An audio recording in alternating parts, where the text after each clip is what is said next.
Hello students, जैसा कि आप लोग को पता है कि क्लास 11 का एग्ज़ाम डेट भी आ गया है और झारखंड सरकार ने अपना मॉडल सेट जो है जारी करने का काफ़ी लेट कर दिया था। लेकिन अभी एक सेट हम लोग का जारी किया है और बाकी सेट जो है 2, 3, 4 अभी पेंडिंग में रखा है। तो आप लोग से रिक्वेस्ट है कि जितना भी आप लोग को तैयारी करवाया गया है आप लोग उसका तैयारी करेंगे। और जो मॉडल सेट 1 अभी जारी किया गया, इसका आंसर जो करेक्ट आंसर है वो भी नहीं इसमें सेंड किया गया। ठीक है, तो करेक्ट आंसर इसका क्या एक्चुअली होगा वो बताएंगे और साथ में ये भी समझाने का कोशिश करेंगे कि आखिर उसका एक आंसर है और एक आंसर के साथ और भी उसके साथ में और क्या क्वेश्चन बनेगा वो भी बताने का प्रयास करेंगे। तो आप लोग जो भी जितना भी क्वेश्चन बताएंगे उसमें समझने का कोशिश करेंगे कि एक क्वेश्चन से और भी उसके साथ साथ में क्या क्वेश्चन बन सकता है। ठीक है, इसमें देखिए कुछ इंस्ट्रक्शन नहीं दिया हुआ है। डायरेक्टली झारखंड सरकार ने क्या किया है कि डायरेक्टली प्रश्नों को लिख कर दे दिया गया है ना। कुछ कुछ और इंस्ट्रक्शन होती है जो नहीं दिया है। तो आप हम लोग मेरा जो वीडियो पहले वाला वीडियो आप उसको देखेंगे कि कितना टाइम मिलेगा, शायद यहाँ पर देख लेते हैं कि कितना। वैसे देखिए यहाँ पर कुछ इंस्ट्रक्शन दिया हुआ है, इंस्ट्रक्शन को फॉलो करेंगे आप लोग। कुल जो क्वेश्चन है 40 दिया जाएगा। ठीक है, टाइम को शायद यहाँ पर लिखा हुआ है, देखिए टाइम भी लिखा हुआ है, अच्छा बात है।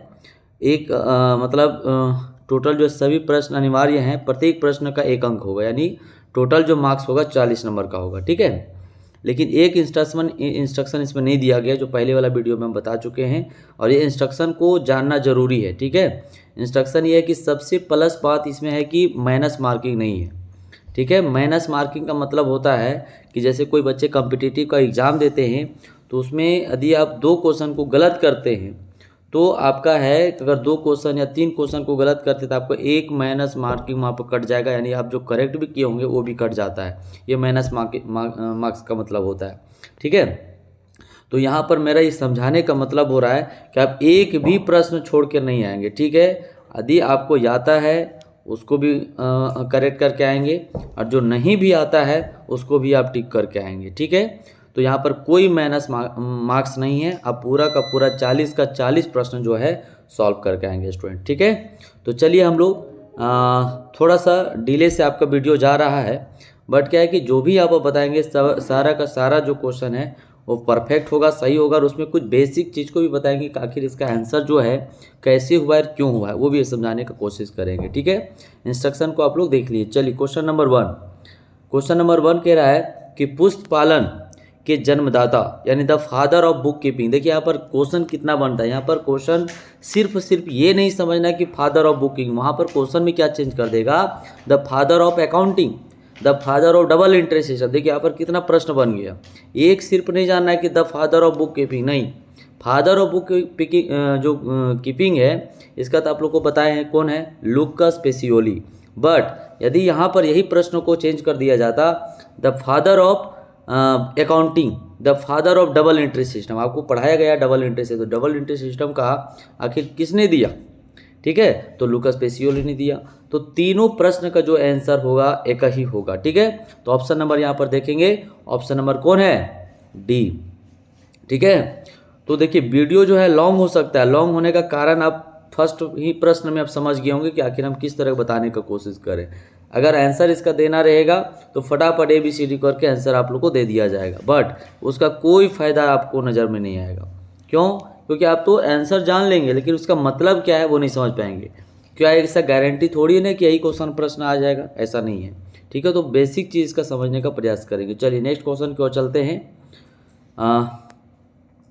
करा है लेखांकन सूचनाओं का उपयोगकर्ता कौन है। देखिए बहुत वेरी इंपॉर्टेंट क्वेश्चन है। Who is the where of accounting information. देखिए अकाउंटिंग जो इन्फॉर्मेशन जो हम लोग अकाउंटिंग करते हैं, इस अकाउंटिंग का यूज़ करने वाला कौन कौन पर्सन है, यूज़र कौन कौन है। तो देखिए यूज़र इसका सभी ऑल ऑफ दिस होगा बाबू। ऑनर है ना, जो मालिक है वो भी जानना चाहेगा। मैनेजमेंट जो है प्रबंध वो भी जानना चाहेगा। इन्वेस्टर जो बिजनेस में इन्वेस्ट करता है पैसा वो भी जानना चाहेगा, क्योंकि सारा उसको डाटा होगा तभी वो बिजनेस में पैसा इन्वेस्ट करेगा। तो ऑल ऑफ दिस हो जाएगा। ठीक है, चलिए नेक्स्ट प्रश्न की ओर चलते हैं। Question number 3। ठीक है, चलिए क्वेश्चन 3 पढ़िए। क्या देखिए कह रहे लेन देन का अर्थ क्या होता है, ट्रांजेक्शन मीन्स क्या होता है। देखिए यहाँ ट्रांजेक्शन मीन्स यहाँ पर पहला option exchange of goods and service. देखिए ये प्रश्न गलत है, जो पहला बता रहा है exchange of goods and service, गलत है। क्यों? क्योंकि आप लोग को बताया गया है कि जो exchange of goods and service है, ये एक्सचेंज यानी जो लेन देन हो रहा है गुड्स और सर्विस का, वो क्या चीज़ में होना चाहिए? मनी में होना चाहिए। क्या चीज़ में होनी चाहिए? मनी में होना चाहिए। अगर वो मुद्रा के रूप में लेन देन होता है तो उसी को हम ट्रांजेक्शन कहते हैं, और जो पैसा के रूप में लेन देन नहीं हुआ है उसको हम ट्रांजेक्शन नहीं कहते हैं। तो इसका देखिए ऑप्शन नंबर 1 जो है गलत हो जाएगा, ऑप्शन नंबर बी यहाँ पर सही है। माल एवं सेवाओं का मुद्रा में विनिमय होना, exchange of goods and service it's money. ठीक है, तो ऑप्शन नंबर आपका बी यहाँ पर परफेक्ट होगा। तो देखिए पहला वाला गलत क्यों हुआ ये भी आप जरूर समझेंगे, क्यों आखिर सर पहले वाला, दोनों तो कॉमन जैसा लग रहा है, बट उसमें गलत होने का वजह क्या बन गया कि मनी को इंक्लूड नहीं किया। Exchange of goods and service कहा लेकिन मनी को उसमें इंक्लूड नहीं किया, यानी जो सामान का लेन देन हो रहा है बट उसमें पैसा को इंक्लूड नहीं किया। और आपको बताए हैं कि एक भी प्रश्न यहाँ से भी बन सकता है। अगर यही चीज़ को वहाँ पर बोलता है बार्टर सिस्टम कौन है, ठीक है, अगर यही क्वेश्चन में बार्टर सिस्टम कौन सा है, तो बार्टर सिस्टम में जो पहले के ज़माना में होता था, पैसा के रूप में लेन देन नहीं हुआ करता था।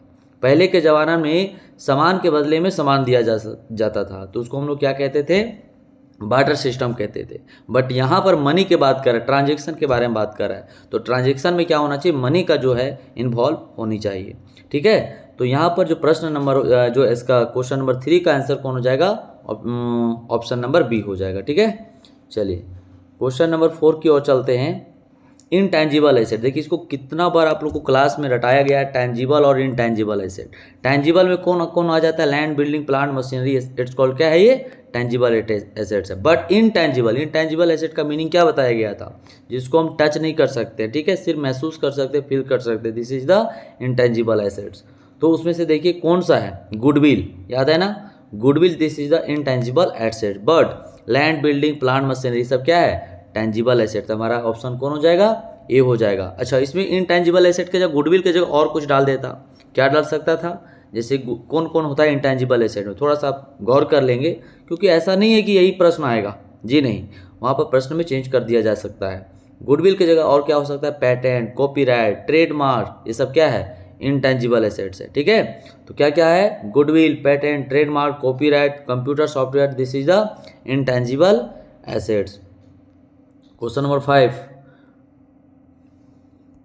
क्वेश्चन नंबर 5 चलिए कर रहा है, चालू व्यवसाय की मान्यता से आशय क्या है? देखिए meaning of going concern concept आपको बार बार बताया गया है। गोइंग कंसर्न कॉन्सेप्ट क्या है? बहुत इसमें लगभग जो है 16-17 कॉन्सेप्ट दिया गया है, लेकिन ये जो है कॉन्सेप्ट काफ़ी प्रचलित कॉन्सेप्ट है। गोइंग कंसर्न कॉन्सेप्ट का मतलब क्या होता है? जो बिजनेस को कंटिन्यू चलता रहेगा उसको हम लोग क्या कहते हैं? गोइंग कंसर्न कॉन्सेप्ट कहते हैं। ओके, थोड़ा सा रुकेंगे,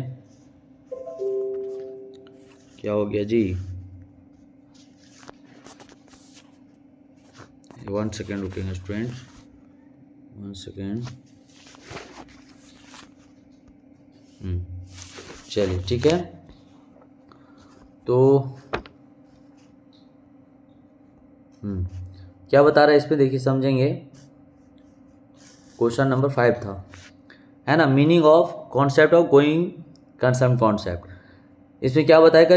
गोइंग कंसर्न कॉन्सेप्ट क्या बताता है? जो व्यवसायिक बिजनेस जो है लगातार और कंटिन्यू चलता रहता है। ठीक है, तो ऑप्शन नंबर इसका देखेंगे, पहला वाला जो है व्यवसाय का बंद हो जाना, जी नहीं, ये तो पूरे तरीका से रॉन्ग है, गलत है। व्यवसाय का चलते रहना,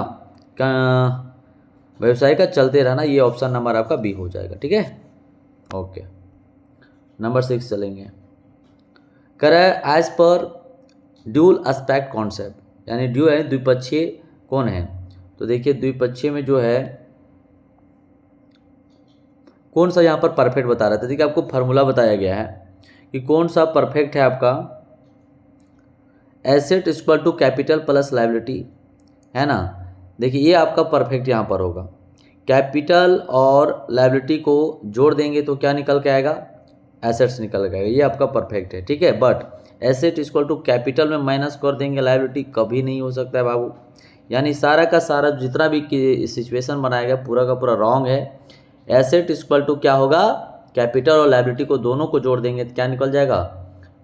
एसेट निकल जाएगा। आप लोग को बैलेंस शीट के फॉर्मेट में भी कभी बताया गया था। बैलेंस शीट के फॉर्मेट में देखेंगे कि एक साइड होता है लायबिलिटी और दूसरे साइड होता है एसेट्स। ठीक है, तो लायबिलिटी में क्या क्या आता है? कैपिटल और सॉरी यानी कि हाँ लायबिलिटी साइड में क्या आता है, तो आउट साइड लायबिलिटी और कैपिटल दोनों को जोड़ देंगे तो जितना लायबिलिटी होगा उतना ही एसेट्स होगा, तो ये आपका फॉर्मेट हो जाएगा। ठीक है, क्वेश्चन नंबर 7 चलिए। कर भारतीय लेखांकन प्रमाप बनाए जाते हैं, Indian accounting standard are formulated by, किसके द्वारा बनाया जाता है, तो देखिए आईसीआईसी बोर्ड आपको बताया गया था, institute of chartered accountant of India, यानी ऑप्शन नंबर कौन हो जाएगा, ये डी हो जाएगा। ठीक है, चलिए अब थोड़ा सा इधर फास्ट चलेंगे, जो समझने योग्य नहीं है जिससे उसका आंसर याद रखना है, जैसे पहला अभी इसका 7 नंबर याद करने वाला चीज़ था। ठीक है, क्वेश्चन नंबर 8, लेखांकन के मूल प्रलेख कौन है, सोर्स डॉक्यूमेंट ऑफ अकाउंटिंग, तो इसमें सारा का सारा हो जाएगा। लेखांकन यानी कि आप अकाउंटिंग करेंगे तो आपका इनवॉइस बिल होना चाहिए, कैश मेमो होना चाहिए, पे एंड स्लिप होनी चाहिए, ऑल ऑफ दिस हो जाएगा, ऑप्शन नंबर डी। चलिए क्वेश्चन नंबर 9, इसमें कह रहा है सूद संपत्तियों पर क्या प्रभाव होता है यदि 50,000 रुपये के देनदारों से रोकड़ प्राप्त होती है, what is the effect on the net asset of if cash is received from debtor. देखिए इसमें क्वेश्चन जो है चैप्टर का है, जहाँ पर बता रहा है कि यदि हम एसेट को खरीदते हैं, सूद संपत्ति पर क्या प्रभाव पड़ेगा यदि हम 50,000 रुपये के देनदारों से रोकड़ प्राप्त करते हैं। ठीक है, इसमें कोई इफेक्ट नहीं होगा बाबू, नो चेंज। ठीक है, इसमें जो है कोई इफेक्ट अकाउंटिंग इक्वेशन चैप्टर का है। ठीक है, कौन सा चैप्टर का है, accounting equation. Accounting equation chapter में आपको बताया गया था अकाउंटिंग इक्वेशन करके कि जैसे हम संपत्ति खरीदें, सूद संपत्ति पर क्या प्रभाव पड़ेगा, यानी नेट एसेट पर क्या इफेक्ट पड़ेगा यदि हम 50,000 के देनदार से रोकड़ प्राप्त किए हैं, यानी कि डेटर जो हम पहले सामान बेचे थे, समझिएगा जो पहले हम यहाँ पर देखिए थोड़ा सा रिकॉर्ड करके बताते हैं क्या नेट एसेट पर इफेक्ट पड़ेगा। तो जैसे हम सामान जिसको बेचे थे, उधारी में बेचे थे डेटर को, और डेटर हमारे लिए क्या होता है, एसेट होता है। अब उस डेटर से पैसा ले लिए, तो पैसा ले लिए तो डेटर भी हमारा एसेट होता है और कैश भी मेरा एसेट्स होता है।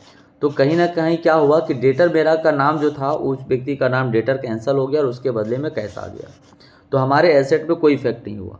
दोनों एक ही चीज़ का, एक तरफ माइनस हो गया और एक तरफ प्लस हो गया, यानी कि डेटर खत्म हो गया और उसके बदले में कैश आ गया, तो हमारे एसेट में कोई इफेक्ट नहीं हुआ। पहले भी हमारा एसेट जस के तस था, यानी पहले भी अगर डेटा रहता तो एसेट था, अब डेटर खत्म हो जाने के बाद कैश आ गया, तो बात एक ही रहा।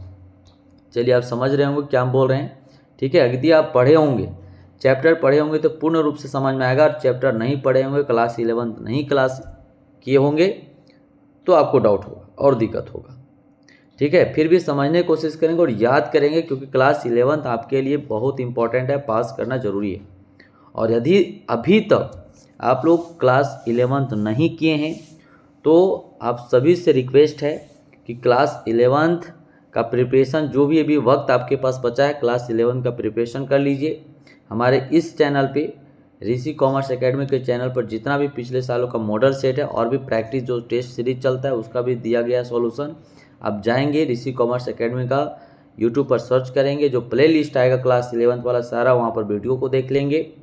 और यदि इसका और भी आपको अगर PDF चाहिए, नोट चाहिए, VVI प्रश्न चाहिए, तो आप ऋषि कॉमर्स एकेडमी का गूगल प्ले स्टोर से जाकर डाउनलोड कर लेंगे, और वहाँ पे पूरा का पूरा फ्री मटेरियल है, टेस्ट सीरीज का भी दिया हुआ है। ठीक है, सारा वहाँ से आप इसका यूजेस करके और आप इसका बेनिफिट ले सकते हैं। ठीक है, और यदि अगर आप हजारीबाग में रहते हैं तो हजारीबाग में ऋषि कॉमर्स एकेडमी बाबू गांव के पास स्थित है ये कोचिंग। आप वहाँ आकर आप विजिट कर सकते हैं। और अभी जो है क्लास 11 का जो प्री क्रैश क्लास चलाई जा रही है, जहाँ पर वेरी वेरी इंपॉर्टेंट क्वेश्चन है, और साथ में क्लास 12 का भी क्लास स्टार्ट हो गई, तो आकर आप विजिट कर सकते हैं, समझ सकते हैं, और उसके बाद क्लास को आगे आप ज्वाइन कर सकते हैं। क्रैश क्लास भी फ्री है, टेस्ट सीरीज भी आपका फ्री भी चल रहा है, तो आकर विजिट कर सकते हैं। चलिए हम लोग प्रश्न को आगे लेकर चलते हैं क्वेश्चन नंबर 9 की ओर। क्वेश्चन 9 शायद अभी कभी इसमें कोई एसेट में इफेक्ट नहीं हो सकता है। ठीक है, क्वेश्चन नंबर 10 चलते हैं। ठीक है, क्या बोलता है, प्राकृतिक व्यक्तिगत खाते का उदाहरण। देखिए बहुत बार आप लोग को प्रश्न इस पर चर्चा करवाते हैं क्लास में। Example of natural personal account. आप देखिए यहाँ पर स्टूडेंट क्या है कि नेचुरल पर्सनल अकाउंट पढ़ के निकल गया, अब उसको ये पता नहीं है कि अकाउंट का अगर शब्द आए तो अकाउंट में चर्चा थोड़ा सा कर लेते, जान लेते अकाउंट्स का टाइप कितना है। तो आप लोग को बताया गया था कि 2 टाइप्स ऑफ अकाउंट्स, पहला क्या है पर्सनल अकाउंट, दूसरा क्या है इम्पर्सनल अकाउंट। ठीक है, पहला क्या है पर्सनल अकाउंट, दूसरा क्या है इम्पर्सनल अकाउंट। पर्सनल अकाउंट में कितना है 3 टाइप्स ऑफ अकाउंट है, जिसमें से पहला आता है नेचुरल पर्सनल अकाउंट जो यहाँ पर दिया हुआ है, नेचुरल पर्सनल अकाउंट हो गया। दूसरा क्या है आर्टिफिशियल, और तीसरा क्या है रिप्रेजेंटेटिव पर्सनल अकाउंट। और इम्पर्सनल में क्या है रियल अकाउंट और नॉमिनल अकाउंट। तो आपको कोई भी प्रश्न पूछ सकता है। रियल अकाउंट में भी 2 अकाउंट्स है, टेंजिबल और इनटेंजिबल है, और नॉमिनल में है प्रॉफिट और लॉस है।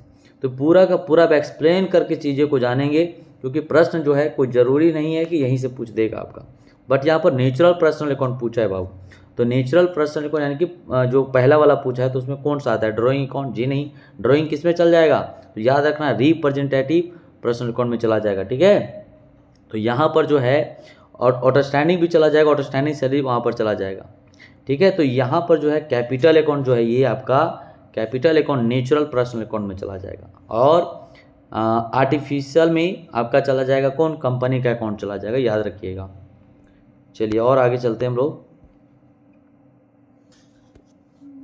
Journal entry is made for, रोजनामांचा लेखा किया जाता है, जर्नल एंट्री इज मेड। देखिए जर्नल एंट्री में किसको रिकॉर्ड करते हैं, याद है आपको? कैश डिस्काउंट को, ट्रेड डिस्काउंट को, या बोथ? तो याद है बाबू, कैश डिस्काउंट को हम लोग जर्नल एंट्री में रिकॉर्ड करते हैं, ट्रेड डिस्काउंट को रिकॉर्ड नहीं करते। ट्रेड डिस्काउंट जो है क्यों नहीं करते हैं थोड़ा सा जानोगे। ट्रेड डिस्काउंट कॉमन सभी को दिया जाता है, जितने भी कस्टमर आते हैं सभी को ट्रेड डिस्काउंट कॉमन दिया जाता है, बट कैश डिस्काउंट जो है स्पेसिफिक पर्सन को कभी कभी दिया जाता है। इसके लिए कैश डिस्काउंट को रिकॉर्ड की जाती है और ट्रेड डिस्काउंट को रिकॉर्ड नहीं किया जाता है। ठीक है, चलिए ज़्यादा तो एक्सप्लेन नहीं कर सकते हैं, क्योंकि वक्त यहाँ पर आपको ज़्यादा नहीं दिया जाना चाहिए, क्योंकि ज़्यादा वीडियो लॉन्ग हो जाने के बाद जो है सो फिर बच्चे लोग इसमें नेगेटिव मैसेज करेंगे। ठीक है, तो जितना जल्दी हो। चलिए नेक्स्ट जो प्रश्न है, एक कर्मचारी को दे वेतन 10,000 रुपये किस खाते को क्रेडिट किया जाएगा? तो इसको याद रख लीजिएगा कि इसको दे यानी कि बकाया, तो आउटस्टैंडिंग इसमें जो है option number D outstanding salary में इसको जाए salary account debit to outstanding होता है। ओके, तो ऑप्शन नंबर इसका है डी हो जाएगा। चलिए फटाफट, अब देखिए इसमें कोई समझाने का जरूरत नहीं है बाबू लोग।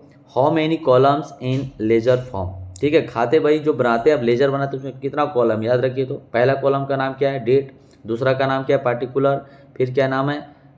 LF JF जर्नल फॉलो, और फिर ये क्या अमाउंट। तो कितना हो गया? 1 साइड का हो गया, डेबिट साइड का 4, तो क्रेडिट साइड का भी कितना हो जाएगा? 4 4 4 8 कॉलम, यानी कितना कॉलम? ऑप्शन नंबर बी हो जाएगा। ठीक है, चलिए क्वेश्चन नंबर 14, जब एक लेन देन के दोनों पहलुओं को रोकड़ बही में ही खताया जाता है तो ऐसी परिस्थिति को क्या कहते हैं? देखिए बार बार इसको कहते हैं कॉन्ट्रा एंट्री। क्वेश्चन पढ़ते ही देखिए, कोई भी लेन देन को 2 साइड में एंट्री किया जाता है, डेबिट और क्रेडिट साइड, इसको क्या बोलते हैं हम लोग? कॉन्ट्रा एंट्री बोलते हैं। देखिए कहाँ पढ़िए, देखिए कहाँ कॉन्ट्रा एंट्री है, तो देखो ऑप्शन नंबर सी में है। ठीक है, चलिए क्वेश्चन नंबर 15 की ओर। रोकड़ बही के अनुसार शेष 10,000 है और 2,000 के चेक निर्गमित किए गए हैं। देखो बैंक रिकॉन्सिलेशन स्टेटमेंट का क्वेश्चन आ गया। आप लोग को बार बार कहते थे कि बैंक रिकॉन्सिलेशन स्टेटमेंट का प्रश्न आएगा ही आएगा, जो पढ़े होंगे और आप सुन रहे हैं कि क्या कहाँ से प्रश्न आया है। बैंक रिकॉन्सिलेशन का देखिए कितना क्वेश्चन आप लोगों को करवाया गया है। ठीक है, और इसमें तो 2 ही शॉर्ट दिया है जी, कई इसमें स्टेटमेंट आना चाहिए था। चलिए यहाँ पर बनाइए, देखिए कैशबुक का बैलेंस कितना है? कैशबुक का बैलेंस 10,000। कैशबुक का बैलेंस कितना है? 10,000 है। अब यहाँ पर कैशबुक है तो कैशबुक के अकॉर्डिंग रूल सोचना है, बट क्या बोला? Cheque for 2,000 were issued but not presented for payment, what would be balance in the passbook? ठीक है, यानी कि चेक जो है 2,000 रुपये का इशूड किया, कौन चेक इशूड किया होगा? ठीक है, चेक इशूड कौन करेगा? तो जो कस्टमर है, जो वहाँ का बिजनेसमैन है, वो चेक इशूड किया, किसको? कस्टमर को चेक दिया, but not presented for payment. वो कस्टमर जो है वो बैंक के पास पहुँचा ही नहीं। तो बताइए, अगर बैंक के पास कस्टमर पहुँचा ही नहीं तो क्या हमारे खाता से पैसा माइनस हुआ? जी नहीं, हम अपने कैशबुक में माइनस कर दिए होंगे कि भैया 2,000 का मेरे पास पैसा गया, क्योंकि कोई कस्टमर को पैसा दिए, तो अपने कैशबुक में माइनस किए, बट वो कस्टमर जाकर हमारे बैंक में पैसा निकाला ही नहीं, पहुंचा ही नहीं, नॉट प्रेजेंटेड फॉर पेमेंट। तो बताओ क्या हमारे पासबुक में पैसा माइनस होगा या नहीं होगा? तो अनमैच हो जाएगा। पासबुक में पैसा दिख रहा है 10,000 और कैशबुक में दिख रहा है 8,000। तो इसको इक्वल करने के लिए क्या करना होगा? आ जाओ रूल में। तो क्या करना होगा? कैशबुक में आपका 2,000 फिर प्लस करना होगा। तो अमाउंट कितना हो जाएगा? तो पासबुक का रिजल्ट क्या आएगा? तो कितना आएगा? 10,000। ऑप्शन नंबर देखो कहाँ पर है। ऑप्शन में देखो, ऑप्शन नंबर सी में आ जाएगा ये। ठीक है, तो देखो इसमें 2 ही स्टेटमेंट था, इसमें 3-4 स्टेटमेंट आता है। शॉर्ट क्वेश्चन बनाया है, 3-4 स्टेटमेंट को माइनस प्लस करके आपको सॉल्यूशन करना है। ठीक है, बट आप क्लास किए तो धनाधन इसको बन जाएगा। ठीक है, और हमको नहीं लगता कोई मेरा स्टूडेंट का इस सब में प्रश्न में प्रॉब्लम होगा। ठीक है, चलिए कल टेस्ट भी है। ठीक है, सभी को टेस्ट में ज्वाइनिंग करना है। ठीक है, वरना फाइन के साथ आना है, और नहीं दोगे तो फिर भैया टेस्ट नहीं देने दिया जाएगा। ठीक है, आना है टेस्ट में। क्या है अगला? क्वेश्चन नंबर 16 है कि रोकड़ बही तथा पासबुक के शेषों को मिलान करने वाला विवरण पत्र को कहते हैं। Statement to reconcile cashbook and passbook. अभी तो पढ़ ही रहे थे, इसी का प्रश्न था। बैलेंस को क्या बोलते हैं? तो क्या लेजर कहते हैं? नहीं, BRS कहते हैं। क्या कहते हैं? BRS, bank reconciliation. जो भी क्वेश्चन पीछे था उसी का प्रश्न डाला हुआ है कि कैशबुक और पासबुक को जो मैच कराते हैं उसको स्टेटमेंट को क्या बोला जाता है, उस चैप्टरों को क्या नाम बोला जाता है? तो बैंक रिकॉन्सिलेशन, बैंक समाधान विवरण। ठीक है, question number 17, try balance indicate क्या करता है? देखिए बार बार बताया गया कि ट्राई बैलेंस इंडिकेट क्या करता है? अर्थमेटिकल एक्यूरेसी, माइनस प्लस को ध्यान रखता है। देखिए ऑप्शन कहाँ है? Option number C. तो आप लोग सीधा सीधी आंसर को, ऑप्शन को देखकर नहीं, सीधा सीधे आंसर को याद रखना है कि इसका आंसर क्या होगा। ठीक है, फिर गड़बड़ा गया जी, रुको, अच्छा रुको, ठीक हो जाएगा।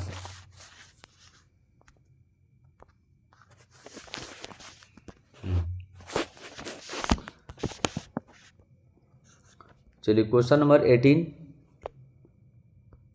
ये क्वेश्चन ही थोड़ा सा रॉन्ग लग रहा है, जैसा क्वेश्चन लग रहा है वैसा जवाब नहीं है। Which of the error are not disclose by trial balance? तलपट कौन सी अशुद्धियाँ प्रकट नहीं करती है?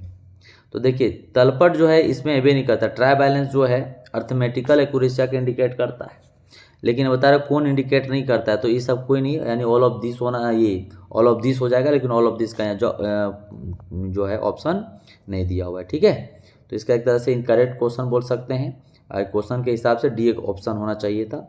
कर तलपट कौन से अशुद्धियों का प्रकट नहीं करता है? तो इस सभी जितना है ना, error of omission, error of commission, error of principle, error of compensation, ये सब सभी को इंडिकेट नहीं करता है। वो क्या, एक तरह से वो अलग गलतियों को इंडिकेट करता है, तो ये सब को नहीं करता है एक तरह से। तो सारा का सारा ये सही, बट ऑल ऑफ दिस होना चाहिए था। नेक्स्ट प्रश्न चलिए,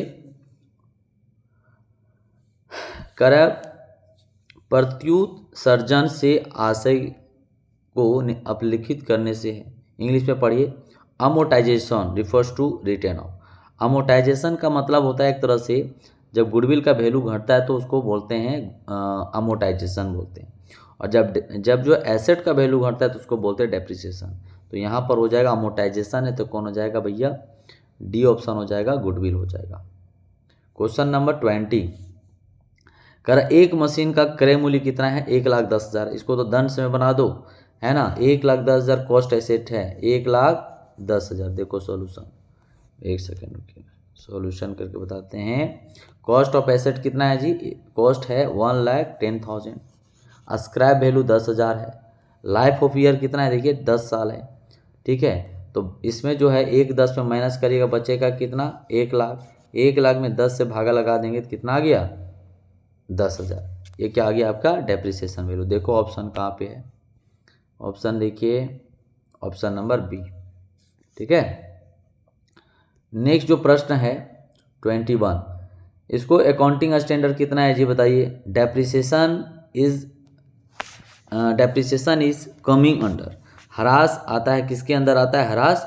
तो ह्रास का इसका अकाउंटिंग स्टैंडर्ड सी हो गया। ठीक है, यानी 10, याद रखिएगा। डेप्रिसिएशन का अकाउंटिंग स्टैंडर्ड कौन है? तो 10 है। नेक्स्ट प्रश्न चलते हैं। नेक्स्ट प्रश्न है, नए आविष्कार के कारण पुरानी मशीनें का बेकार हो जाना क्या कहलाता है? देखिए ये डेप्रिसिएशन चैप्टर का प्रश्न है, तो अप्रचलन कहते हैं। क्या बोलते हैं? यानी नए आविष्कार के कारण जो है पुरानी चीज़ों को खत्म हो जाता है, उसको क्या बोलते हैं? अप्रचलन। अप्रचलन ऑब्सोलेंस बोलते हैं। ऑप्शन नंबर ए हो जाएगा। ठीक है, चलिए नेक्स्ट क्वेश्चन 23। हरास डेप्रिसिएशन क्या है बाबू? तो पर्सनल अकाउंट, अरे नहीं नॉमिनल अकाउंट। कौन सा है? डेप्रिसिएशन नुकसान है ना, तो ये हो जाएगा नाम मात्र खाता, नॉमिनल अकाउंट हो जाएगा। चलिए 20, ओहो फिर गड़बड़ हो गया जी, 1 सेकेंड रुकिए। चलिए आ गया।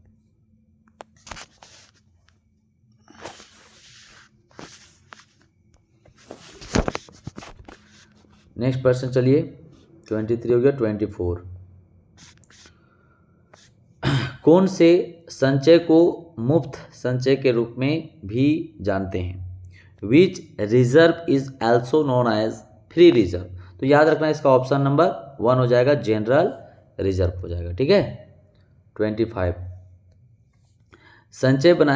संचय बनाया जाता है। रिजर्व देखो हमेशा रिजर्व कहाँ से आएगा जी? रिजर्व जो बनाएंगे है ना, रिजर्व यानी कि पैसा को हम कहाँ से क्रिएट होगा? तो जब बिजनेस का प्रॉफिट होगा तो प्रॉफिट से कुछ पैसा को काट के कहाँ रखेंगे? रिजर्व में रखेंगे। तो इसका ऑप्शन नंबर ये हो जाएगा।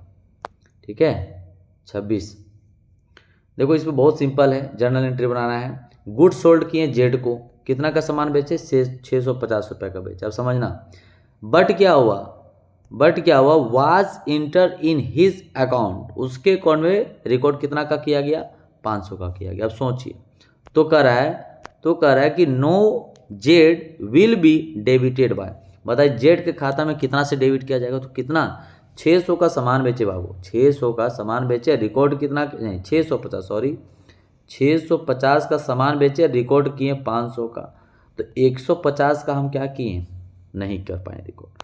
तो फिर से हमको उसके खाता में कितना से रिकॉर्ड करना चाहिए? 150 रुपये का रिकॉर्ड करना चाहिए। ठीक है, चलिए तो ऑप्शन देखिए 150 कहाँ है? 150 ऑप्शन नंबर आपका बी है। ठीक है, चलिए नेक्स्ट जो क्वेश्चन है क्वेश्चन नंबर 23, एरर आर, इसको सिंपल याद रखना, ना मिलने वाली अशुद्धियाँ, नहीं ये नहीं होगा। जानबूझकर की गई गलतियाँ, ना मिलने वाली अशुद्धियाँ, या जानबूझकर ना की गई गलतियाँ, या जानबूझकर की गई गलतियाँ, नहीं है ना। तो इसका ऑप्शन जो है कपट, जी नहीं, ना मिलने वाली अशुद्धियाँ। और दूसरा जो है जानबूझकर की गई, तो ऑप्शन नंबर इसका ये हो जाएगा 27 का जो है जानबूझकर ना की गई गलतियाँ, ऑप्शन नंबर इसका सी हो जाएगा। ठीक है, क्वेश्चन में थोड़ा समझिएगा, इसमें अशुद्धियाँ होती है मतलब गलतियाँ क्या हैं? गलतियाँ देखिए हर व्यक्ति से गलतियाँ होती है, तो इसमें कह रहा है कि जानबूझकर ना की गई गलतियाँ, मतलब जानकर नहीं किया गया गलतियों को ही गलतियाँ कहते हैं। ठीक है, बाकी वो सब जो गलतियाँ अलग चीज़ है। चलिए तो ऑप्शन नंबर इसका सी हो जाएगा। 28 नंबर देखिए क्या है? 28 नंबर 28 कर रहा है, यदि नई मशीन के स्थापना पर दी गई मजदूरी खाते के नाम पक्ष में लिखी जाती है तो इसे कहते हैं, क्या कहते हैं इसको? An error of commission, error of principle. तो बाबू इसको एरर ऑफ प्रिंसिपल कहते हैं, आपको पता है। अब देखो ना हुआ क्या घटना, if wages paid for installation for new machinery is debited wages account. कह रहा यदि नई मशीन के स्थापना पर दी गई मजदूरी खाते के नाम पक्ष में मजदूरी खाते के नाम पक्ष में लिखी जाती है, मतलब यदि नई मशीन, मतलब उसको मशीन के नाम से दिखाना चाहिए लेकिन वो लिख दिया वेजेस। मशीन हम लोग पढ़ाए थे डेप्रिसिएशन चैप्टर में कि मशीन अगर खरीदे और उसके ऊपर इंस्टॉलेशन एक्सपेंसेस दिया गया तो मशीन कहीं कॉस्ट में जोड़ा जाता है। ठीक है, लेकिन इसको क्या कॉस्ट में रिकॉर्ड कर दिया गया? वेजेस के नाम से रिकॉर्ड कर दिया गया। तो इसको जो पढ़ा नहीं है, जो समझदार नहीं है, जो मतलब प्रिंसिपल को नहीं समझा है, वही गलतियाँ को करा होगा। तो this is the principle errors. कौन सा गलती किया है? This is the principle error किया। तो देखो ऑप्शन नंबर इसका कौन है प्रिंसिपल एरर? तो पहला वाला तो एरर ऑफ कमीशन है, दूसरा हो जाएगा ऑप्शन नंबर बी हो जाएगा, एरर ऑफ प्रिंसिपल हो जाएगा। प्रिंसिपल का गलती किया ये।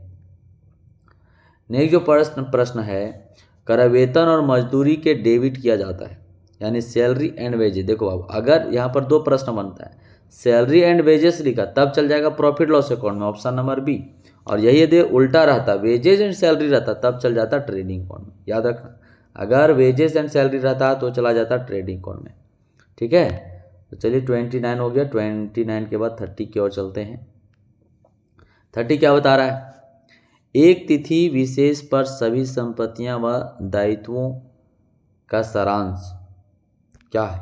यानी the summary of all assets and liability are prepared, है ना। एसेट और लायबिलिटी को हम लोग रिकॉर्ड करते हैं एक ही जगह पे, एसेट और लायबिलिटी को एक ही जगह रिकॉर्ड करते हैं, तो एक ही जगह है, इसका नाम है ट्राई बैलेंस। ट्राई बैलेंस में जो है एसेट हो, लायबिलिटी हो, कुछ भी हो, सारा वहाँ पर रिकॉर्ड किया जाता है। लेकिन बैलेंस शीट में सिर्फ एसेट लायबिलिटी, है ना।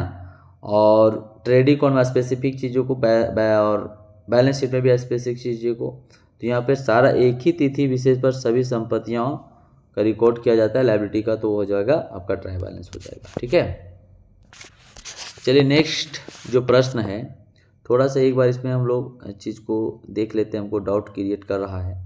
एक ही तिथि विशेष पर सभी संपत्तियां दायित्वों का सारांश, ठीक है, इसमें डाउट है बाबू। लेकिन इसमें जो ऑप्शन है यहाँ पर अगर बोल देता एसेट और लायबिलिटी के अलावा कुछ और बोलता, जैसे यहाँ पर शुरू जो स्टार्टिंग में बोल रहा था the summary of all asset, all asset के बारे में चर्चा किया। ठीक है, ऑल एसेट और लायबिलिटी के बारे में बोला है, यानी सिर्फ एसेट और लायबिलिटी को एक ही जगह पे रिकॉर्ड किया जाता है, तो उसका हम लोग कह देंगे यहाँ पर बैलेंस शीट हो जाएगा। लेकिन अगर इसी के जगह पर सिर्फ एसेट नहीं बोलता, समरी और लगाता और टोटल लेता, जैसे पर्सनल अकाउंट वाला भी डाल देता, है ना। जैसे आप देखते होंगे कि ट्राई बैलेंस बनाते हैं तो उसमें राम मोहन सोहन का अकाउंट भी आ जाता है, एसेट, फिक्स एसेट और लायबिलिटी का भी आ जाता है। यानी टोटल चीज़ों को रिकॉर्ड करने वाला एसेट और लायबिलिटी का इंडिकेट नहीं करता, और टोटल चीज़ों का समरी रिकॉर्ड होता है कहाँ पे? तो ट्राई बैलेंस पे। लेकिन खाली स्पेसिफिक बोल दे रहा है कि एसेट और लायबिलिटी का कहाँ रिकॉर्ड होगा, तो याद रखना बैलेंस शीट में हो जाएगा। ठीक है, ऑप्शन नंबर ये हो जाएगा। क्वेश्चन नंबर 31,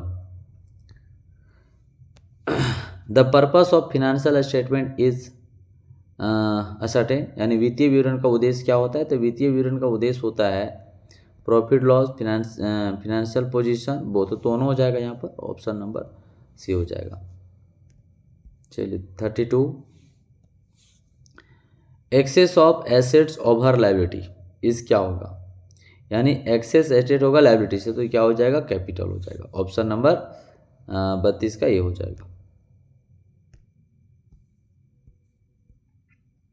33 देखिए, आप किस विवरण में सभी संपत्तियों, दायित्वों, आय, व्यय एवं पूंजी पाएंगे? अरे देखो आ गया यहाँ पर बाबू, शायद हमको लग रहा है वही ला क्वेश्चन है, देख ले तो आ गया। देखो जो भी हम बोल रहे थे आ गया। आप किस विवरण में सभी संपत्तियां, दायित्वों, आय, व्यय, सारा खर्चा, एसेट, लायबिलिटी, वो कहाँ रिकॉर्ड किया जाएगा? तो ट्राई बैलेंस में आ जाएगा। कहाँ पर आ जाएगा? Try balance. और वहाँ पर कुछ अलग था, वहाँ सिर्फ था एसेट्स और लायबिलिटी। तो एसेट्स और लायबिलिटी सिर्फ रिकॉर्ड होगा बैलेंस शीट में, और इनकम, एक्सपेंसेस, नाम मात्र का खाता, राम मोहन सोहन का खाता, एसेट, लायबिलिटी, सारा कहाँ रिकॉर्ड होगा? ट्राई बैलेंस में होगा। चलिए ठीक है, 34 number, which of the following is not a current asset? तो इस पर तो तुम जान जाओगे फटाफट, करेंट एसेट कौन नहीं? तो बिल्डिंग है। ओके, बाकी सारा करेंट एसेट। 35 जा, आउटस्टैंडिंग एक्सपेंसेस आर सो। देखिए आउटस्टैंडिंग एक्सपेंसेस कहाँ शो करेगा? तो एक्सपेंसेस में, एसेट्स में, या फिर लायबिलिटी में। तो कहाँ हो जाएगा? आउटस्टैंडिंग जो एक्सपेंसेस है आपका शो करेगा लायबिलिटी में शो करेगा। ठीक है, 35 का सी हो जाएगा। लायबिलिटी है बाबू, आउटस्टैंडिंग ऐसे बकाया है, लायबिलिटी है ये। करें ना, if closing stock affair in the trial balance that will be so. Trial balance में अगर क्लोजिंग स्टॉक है तो उसको कहाँ दिखेगा? तो याद रखना बैलेंस शीट इसका ऑप्शन होगा। ट्रेडिंग अकाउंट में नहीं शो करेगा, प्रॉफिट लॉस, तो इसको बैलेंस शीट में शो करेगा। ऑप्शन नंबर सी हो जाएगा। ठीक है, चलिए next question number 37, Tally. Tally क्या है? एक अकाउंटिंग सॉफ्टवेयर है। ठीक है, टेली क्या है? एक अकाउंटिंग सॉफ्टवेयर है। चलिए ऑप्शन, क्वेश्चन नंबर 38, हजारों कर्मचारियों की मजदूरी और वेतन प्रपत्र शुद्धता तथा शीघ्रता से तैयार करने वाले सॉफ्टवेयर को क्या कहते हैं?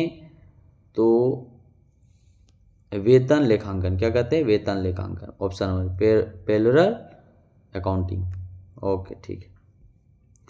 DBMS, किसको बार बार बोला गया है, इसका फुल फॉर्म क्या होगा, DBM का डाटाबेस मैनेजमेंट सिस्टम। देखो कहाँ है database management system, option number B हो जाएगा।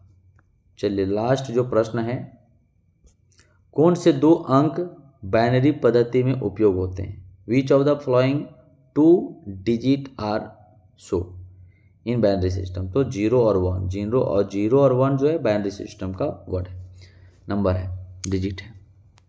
तो चलिए टोटल जो है क्वेश्चन 40 कंप्लीट हो गया। ठीक है, बाकी और भी सब्जेक्ट का प्रश्न जानने के लिए इस चैनल को आप लोग सब्सक्राइब कर लेंगे। ठीक है, थैंक यू।